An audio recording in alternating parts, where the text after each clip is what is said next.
Shalom, selamat malam. Kami dari Jakarta City Care senang bisa berjumpa kembali dengan Sobat Prestasi dan pemirsa Bible TV yang dicintai oleh Tuhan. Setengah jam ke depan ini saya pelayan Tuhan Arasya Haan akan menemani Sobat Prestasi dalam mempelajari firman Tuhan, menggali firman Tuhan dengan tujuan agar kita hidup sesuai dengan firman Tuhan. Sebelum kita melangkah lebih jauh, kita berdoa sejenak. Bagi Tuhanlah segala kepujian, kemuliaan, dan kejayaan. Kami mempersembahkan seluruh rangkaian acara siaran malam ini dari awal sampai tamatnya kepada Tuhan. Mari Tuhan ambil alih jam pemberitaan firman ini. Biar namamu dan hanya untukmu kemuliaan. Dalam nama Yesus. Amin. Sobat Prestasi dan pemirsa Bible TV yang dicintai Tuhan, senang bisa berjumpa malam hari ini dalam acara Dia Buka Jalan Saat Tiada Jalan. Kalau kita punya Alkitab, mari kita ambil Alkitab kita. Kita siapkan juga catatan kita.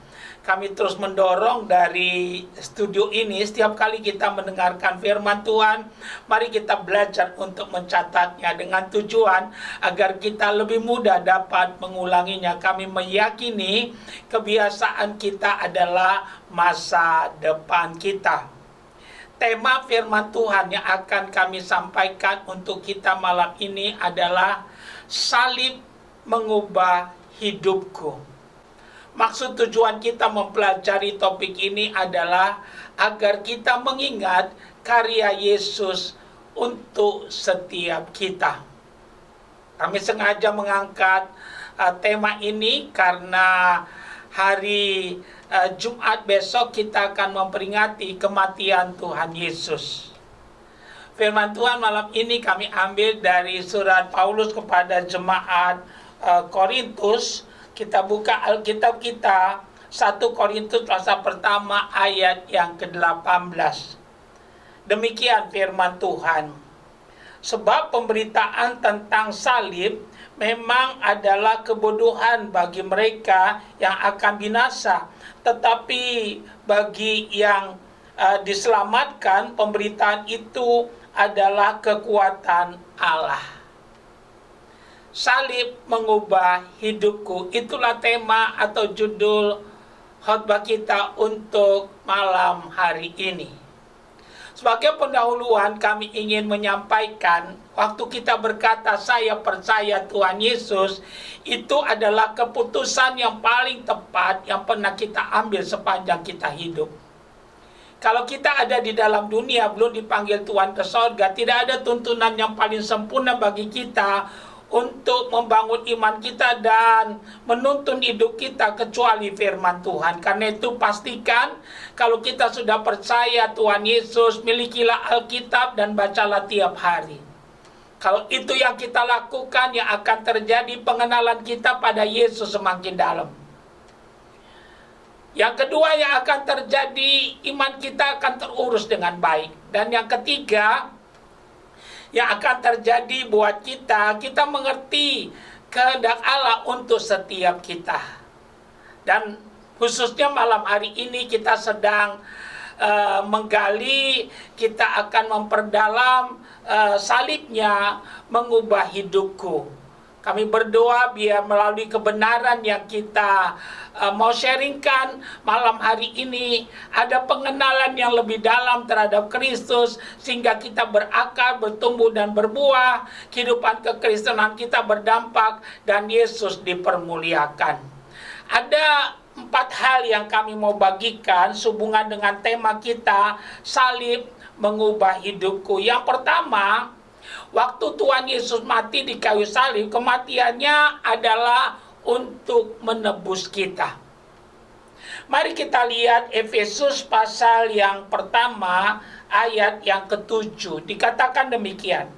Sebab di dalam Dia dan oleh darahnya kita beroleh penebusan, yaitu pengampunan dosa menurut kekayaan kasih karunia-Nya. Kehidupan Tuhan Yesus terbagi dalam 5 bagian. Pertama adalah kelahirannya, yang kedua kematiannya, yang ketiga kebangkitannya, yang keempat kenaikannya ke sorga, yang kelima kedatangannya yang kedua kali. 4 sudah digenapi, tinggal 1 yang belum, yaitu kedatangannya yang kedua kali. Kalau 4 sudah digenapi, seharusnya kita tidak perlu ragu untuk yang terakhir, yang kelima, yaitu kedatangannya yang kedua kali.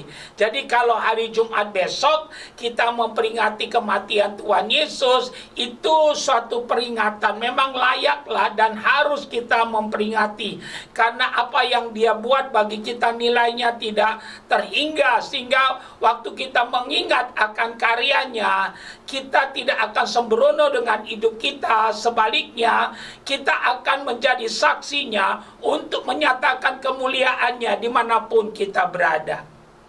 Jadi yang pertama, salibnya mengubah hidupku, bahwa kematian Yesus menebus kita.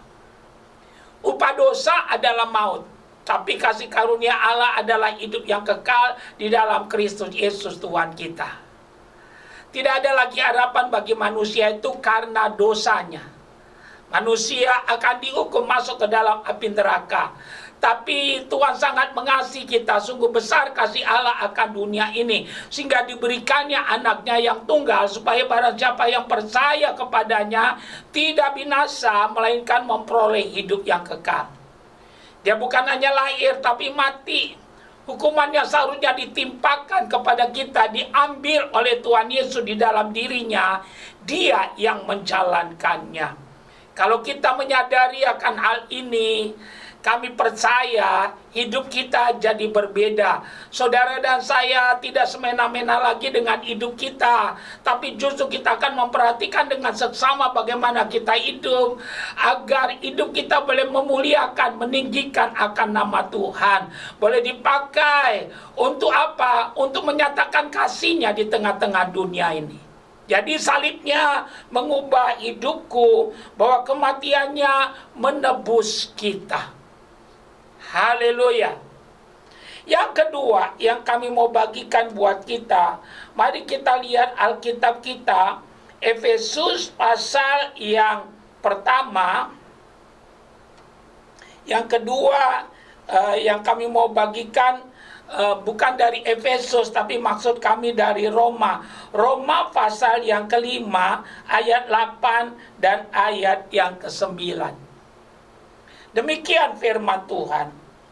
Akan tetapi Allah menunjukkan kasih-Nya kepada kita oleh karena Kristus telah mati untuk kita ketika kita masih berdosa. Lebih-lebih karena kita sekarang telah dibenarkan oleh darah-Nya, kita pasti akan diselamatkan dari murka Allah. Yang kedua, salibnya mengubah hidupku. Selain Tuhan mati menebus kita, yang kedua dia mati untuk membenarkan kita. Tidak ada lagi kebenaran dalam hidup kita. Dan Alkitab jelas-jelas berkata, kebenaran manusia seperti kain kotor, seperti kain lara. Haleluya. Tapi kita bersyukur Tuhan mau membenarkan kita. Kalau kita perhatikan tentang kisah kematian Tuhan Yesus pada waktu ada di kayu salib sebelum menghembuskan napas, Tuhan Yesus ada bicara 7 kali. Tahukah kita ucapan dari Tuhan Yesus yang populer adalah Eloi, Eloi, lama sabachthani, yang artinya, ya Allahku, mengapa engkau meninggalkan aku? Haleluya. Apa artinya? Dia rela ditolak supaya kita dapat diterima. Karena di sorga tidak ada dosa. Karena itu dia rela ditolak supaya saudara dan saya bisa mendapat tempat. Dia membenarkan kita melalui darah-Nya di kayu salib. Kami ingin katakan, kalau kita menyadari akan hal ini, saudara dan saya tidak akan mudah berbuat dosa. Banyak orang udah Kristen tanda kutip, tapi kerjanya tetap mabok, tetap judi, tetap berzina. Kenapa bisa demikian? Karena dia tidak mengenal karya Yesus untuk dirinya, dan dia tidak mengenal siapa dirinya di dalam Yesus. Tapi kalau kita menangkap kebenaran ini malam ini, bahwa kita dibenarkan, kita nggak punya kebenaran, seharusnya kita tidak henti-hentinya bersyukur, dan bersyukur kepada Tuhan, karena apa yang kita terima nilainya tidak terhingga. Haleluya. Jadi kami pastikan dia menebus kita, tapi juga membenarkan kita. Kalau ini kita bisa tangkap, kami percaya saudara dan saya sepanjang kita hidup, kita akan memuliakan dia, meninggikan dia, memasyurkan namanya, untuk membalas kasihnya yang tidak terbalas, yang kita sudah peroleh melalui kematian Tuhan Yesus di kayu salib. Yang ketiga, salibnya mengubah hidupku. Mari kita lihat 1 Korintus pasal yang ke-6 ayat yang ke-11.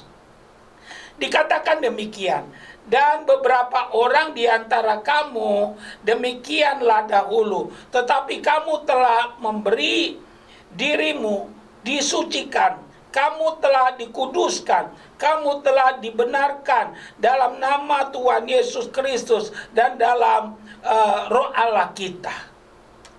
Luar biasa ayat ini. Salibnya mengubah hidupku.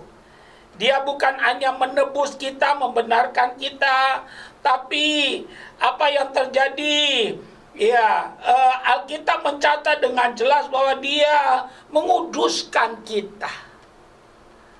Haleluya, menguduskan kita. Dianggap tidak seperti pernah berbuat dosa. Ya, dianggap seperti tidak pernah berbuat dosa. Diputihkan. Hanya Tuhan yang bisa lakukan itu. Haleluya, siapapun tidak bisa melakukan itu. Dan itu dia lakukan dengan darahnya yang tercurah di kayu salib. Haleluya. Tidak ada pengampunan tanpa adanya darah. Tapi apa yang terjadi? Yesus luar biasa. Ya, dia mengampuni kita melalui darahnya yang dia curahkan di kayu salib. Untuk apa? Menguduskan kita. Sehingga saudara dan saya menjadi umat ketebusannya Tuhan, yang sudah dikuduskan, yang sudah dibayar oleh darahnya di kayu salib. Melalui kebenaran ini kita menyadari agunglah karya Yesus bagi kita. Bagi kita yang percaya pada Yesus, tidak ada lagi hak iblis dalam hidup kita. Karena waktu Yesus mati di kayu salib, terjadi pertukaran besar, barter on the cross. Haleluya. Tangkaplah kebenaran ini dan dudukilah dudukanmu, dan jangan duduki dudukan yang bukan dudukanmu. Kalau itu yang kita lakukan, kekristenan kita menjadi berbeda. Kami tidak tanya saudara kapan jadi Kristen. Kami tidak tanya saudara dari gereja mana. Tapi yang kami mau tanya buat kita, apa arti salib Kristus buat pribadi kita?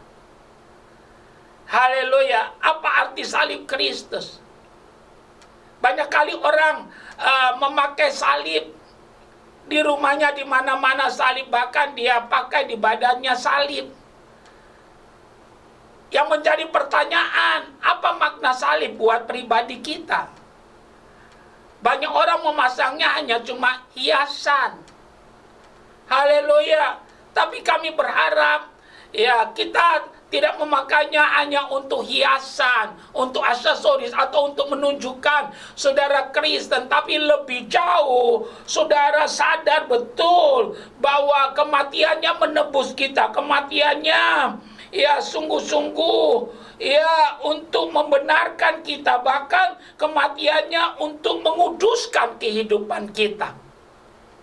Kalau kita menyadari akan hal ini, kita akan berkata, hidupku bukannya aku lagi, tapi Kristus yang hidup di dalam aku. Tidak ada lagi kesombongan, tidak ada lagi tinggi hati. Yang ada Kristus Yesus Tuhan.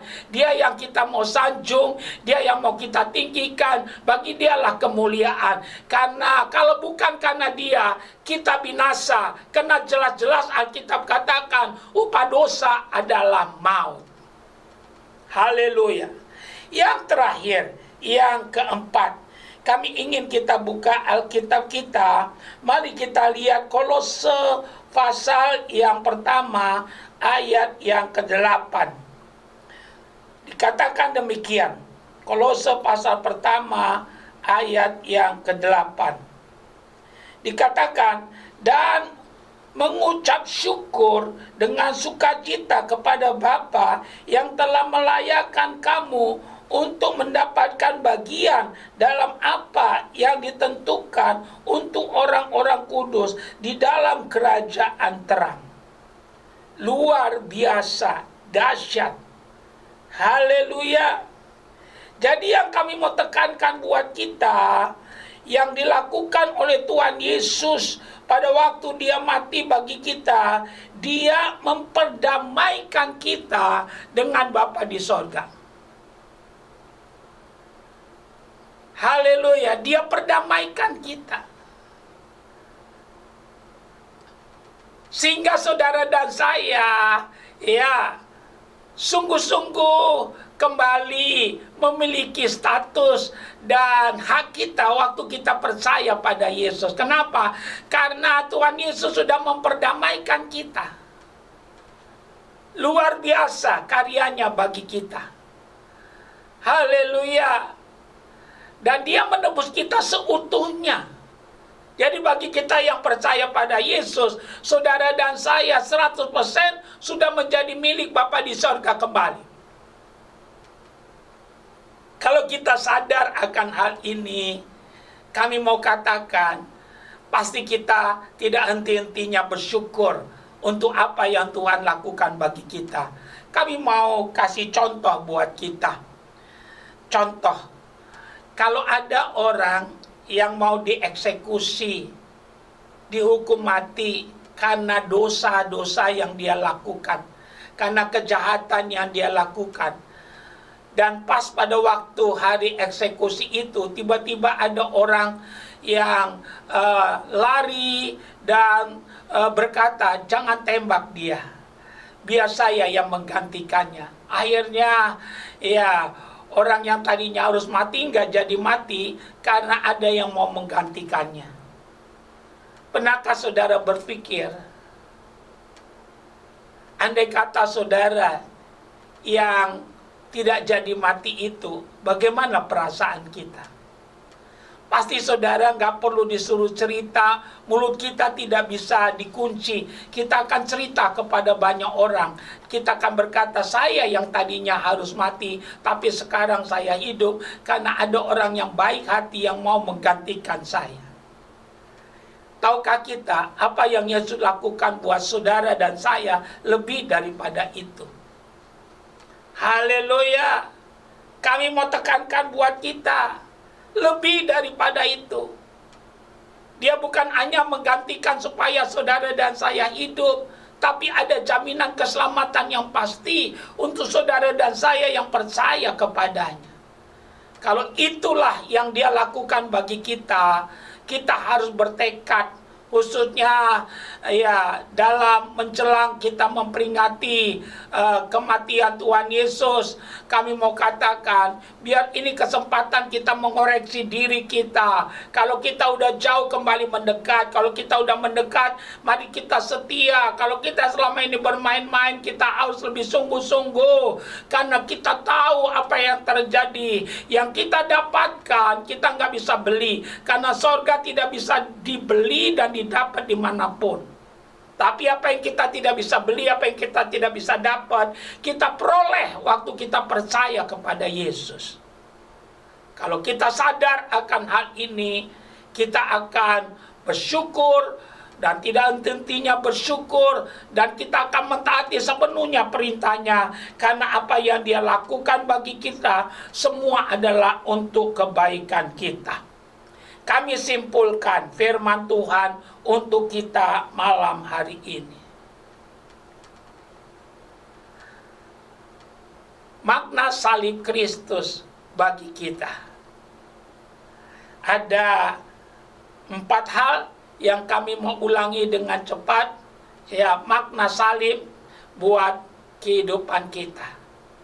Yang pertama, Yesus mati menebus kita. Yang kedua, Yesus mati untuk membenarkan kita. Yang ketiga, Yesus mati untuk menguduskan kita, dan Yesus mati untuk memperdamaikan kita dengan Bapa di sorga. Doa kami, biar kita bertekad, sekali Yesus, tetaplah setia. Dan kasih dia, cintai dia lebih daripada apapun juga. Bersama Yesus kita bisa. Haleluya. Amin. Kita sudah dengar firman Tuhan malam hari ini. Karya salib Kristus bagi kita. Dan kami percaya semua kita sudah diberkati oleh Tuhan.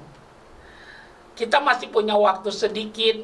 Kita mau gunakan waktu yang ada untuk berdoa. Ada 3 tahap doa yang kami mau lakukan. Pertama, bagi kita yang belum pernah menerima Yesus, kami akan tolong saudara. Asalkan saudara lakukan dengan sungguh-sungguh mengikuti doa kami, anugerahnya tersedia bagi kita. Yang kedua, kita mau berdoa buat yang sakit dan yang punya beban. Dan yang terakhir, nanti kita mau berdoa syafaat. Kita masuk pada bagian pertama. Letakkan tanganmu satu di dadamu, ikutin doa saya. Tuhan Yesus, saya terima firman Tuhan yang saya sudah dengar di malam hari ini. Saya mau bertobat, saya mengaku saya orang berdosa. Hanya hukuman neraka lah yang pantas bagi saya. Tapi malam ini saya datang kepada Tuhan. Kasihanilah saya Tuhan. Saya mohon pengampunan dosa. Saya mau tinggalkan dosa-dosa saya dan cara hidup saya yang salah dan yang jahat. Saya ambil keputusan mempersembahkan diri saya kepada Tuhan Yesus. Terimalah saya ya Tuhan. Saya buka hati saya malam ini. Masuklah, tinggallah, berdiamlah dalam hidup saya. Saya menerima Yesus Kristus menjadi Tuhan dan Juru Selamat dalam kehidupan saya. Saya mau ikut Yesus seumur hidup saya. Dalam nama Yesus.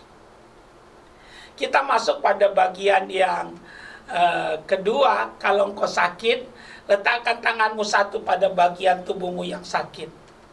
Angkat tanganmu satu ke atas. Lakukan itu dengan baik. Jangan lakukan kalau engkau tidak percaya. Tapi kalau engkau percaya, ada mujizat malam ini. Bagi engkau yang punya beban berat, taruh kedua belah tanganmu di dadamu. Lakukan dengan iman. Yesus berkata sudah selesai. Mari kita berdoa. Bagi yang sakit, letakkan tanganmu satu pada bagian tubuhmu yang sakit. Angkat tanganmu satu. Kita berdoa. Ya Tuhan, Kau lihat Sobat Prestasi dan pemirsa Babel TV yang meletakkan tangannya pada bagian tubuh mereka yang sakit. Kami percaya penebusan Yesus sempurna atas kami. Sebagai hamba Tuhan, hamba bertindak dalam nama Yesus. Penyakit, roh penyakit, lenyaplah engkau. Tidak boleh kembali lagi. Oleh bilut-bilut Tuhan Yesus, jadilah sembuh. Letakkan tanganmu pada dada kita. Letakkan kedua tangan kita pada dada kita. Ya Tuhan, Kau melihat tangan-tangan yang ditaruh di dada. Bagi mereka yang punya pergumulan berat, apapun masalah mereka, kami berdiri di atas kemenangan yang Yesus sudah kerjakan di kayu salib. Hamba berdoa di dalam nama Yesus. Tuhan meratakan gunung, menimbun lembah, membuka pintu-pintu yang tertutup. Terimalah mujizat Tuhan. Tuhan merubah Ya, padang gurun jadi taman Eden. Aku berdoa, dia rubah. Ya, dalam nama Yesus, awan gelap berlalu, terang Tuhan bercahaya. Ada mata air yang baru, ada pertolongan, ada kuasa, ada mujizat, ada shalom. Terima kasih Tuhan. Kami percaya namamu akan ditinggikan dalam nama Yesus. Kami mau berdoa untuk Indonesia, dari Aceh sampai Papua, dari Sangir sampai Kupang. Shalom Tuhan turun atas Indonesia. Diberkatilah penduduknya, mata pencarian penduduknya, dan pemerintahannya. Kami berdoa buat kota kami Jakarta. Oh, lindungi kota ini dari tsunami, dari hal-hal yang buruk, gempa bumi, dari hal-hal yang merusak. Kami berdoa, berkatilah kota ini, lawat kota ini, selamatkan kota ini. Kota yang baik, kota yang penuh cinta kasih. Kami bawakan Indonesia dan kota kami Jakarta pada Tuhan. Ada hujan pertobatan. Kami berdoa buat gereja Tuhan di bangsa ini, jadikan jadi suara, bukan jadi gema. Kami minta kasih karunia Tuhan buat gerejamu Tuhan. Kami minta Tuhan untuk hamba-hamba Tuhan, dari gereja manapun yang jatuh, bangkitkan, yang mundur, kembalikan dalam kehidupan pelayanan mereka, rumah tangga mereka Tuhan berkati. Yang setia Tuhan, oh tambahkan karunia. Kami berdoa buat Panorama MGK, pakai urapi dengan urapan double porsi. Kami berdoa biar produknya laku, nama Tuhan dipermuliakan. Ya, kami serahkan Sobat Prestasi dan Pemirsa Babel TV yang menyaksikan acara ini, baik di rumah sakit, di LP, dalam kelompok-kelompok, mungkin di jalan juga. Berkat Tuhan turun, mujizat Tuhan terjadi. Kami percaya pertolongan kami datang dari Tuhan yang menjadikan langit dan bumi. Kami bersyukur. Dalam nama Yesus kami berdoa. Haleluya. Amin.